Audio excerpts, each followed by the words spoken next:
Good morning, everybody. How are you today? Yeah, I hope you are great today, and me too. I'm great today. Well, my name is Putri Rahini, and here I would like to present you the important material that is direct method. And I'm going to explain you about the definition of direct method and how you as a teacher prepare it, and then about the some techniques to implement the direct method, and then the last one is advantages and disadvantages of this method. So let's jump to the first topic, that is the definition of direct method. So everybody, did you know what is direct method? Or I think you're familiar about natural method, right? Yeah, direct method and natural method is the same method, but they have the other name. Or natural method is the other name of direct method. Yeah. Direct method is a method of presenting language material where the teacher uses for that language or the language that the student learned all of the time in the classroom. And it happens also to the student. So the student here need to use the foreign language, and they do not need their native language in the classroom. Richard and Roger, 2003, tell that the aim of this method is about the student learned language from the beginner stage of their learning. They strongly adapt to the humans or people learn their first language. Okay, direct method. I think as a teacher, it is really familiar to you. So, direct method is a popular method. Why it is popular method? Did you know that? Yeah, it is a popular method because this method is a method that make the student learn about communicate. And the grammatical translation method was not effective if used to learn about communicatively.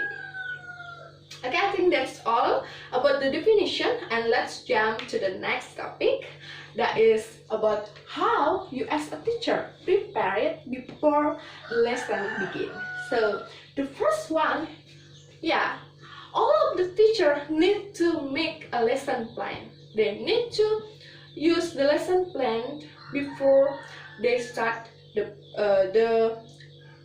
teaching learning process.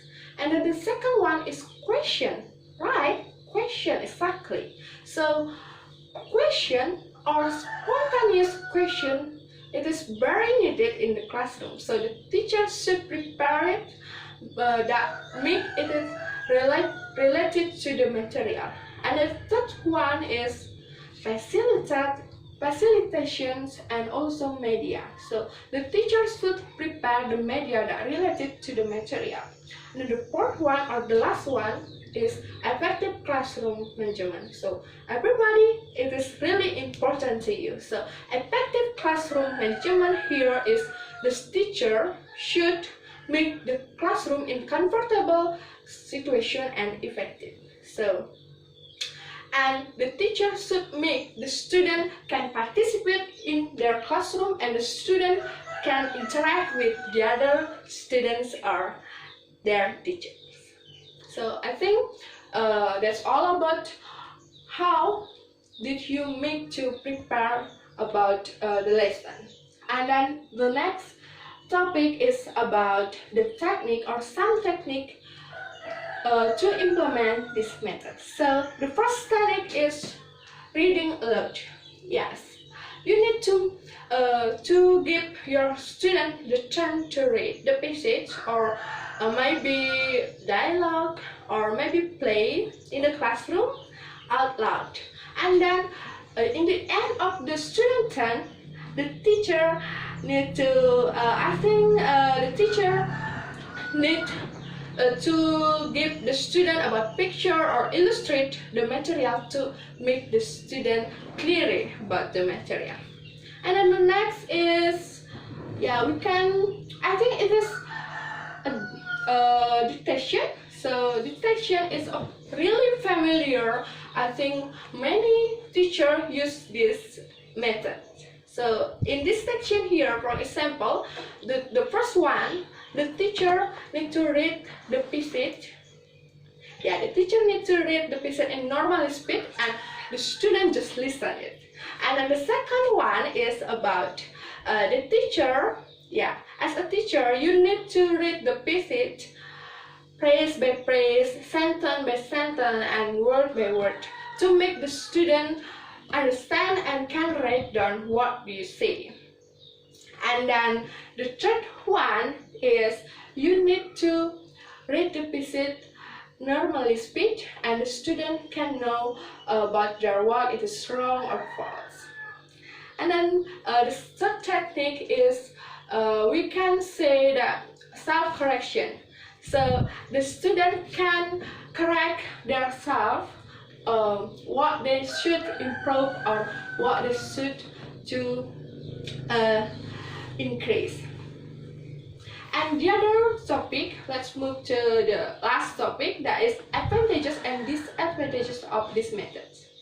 So advantages of this method is the first one, I think the teacher will easier to judgment or give the opinion about the student. So they will know about the ability of their students. They will know who the student like to read, who the student like to write, or who the student like to speak.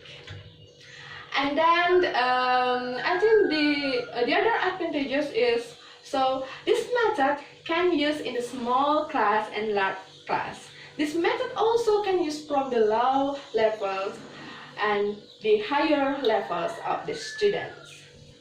And then I think this method also make the teacher can easier to give the instruction and the student can respond it. And the advantages also, the student can learn a lot about pronunciations or intonation and etc. Okay, let's move to the last topic, that is disadvantages. So what are the disadvantages of this method? So the first one, I think this method not appropriate if we use this method in the higher level students. Yeah, because in the higher level student we can use, or we more appropriate use the grammar translation method. And then the second one is this method is expensive, right? Why it is expensive? Yeah, it is expensive because this method need the teacher need to bring the facilities, and then they need to bring or give the media to the student. That is not cheap, everybody. And then this method is difficult. Why it is difficult? Yeah, because the student that usually use their native language, and then they should use the foreign language that they learn. Okay, I think that's all about the advantages and disadvantages of this method. And that topic is the end of our material. So if you have any question, please comment below, or if you have opinion or critique, I'm so happy if you would like to critique me, so please write down below. So please subscribe and like this channel. Okay, thank you and have a nice day. See ya.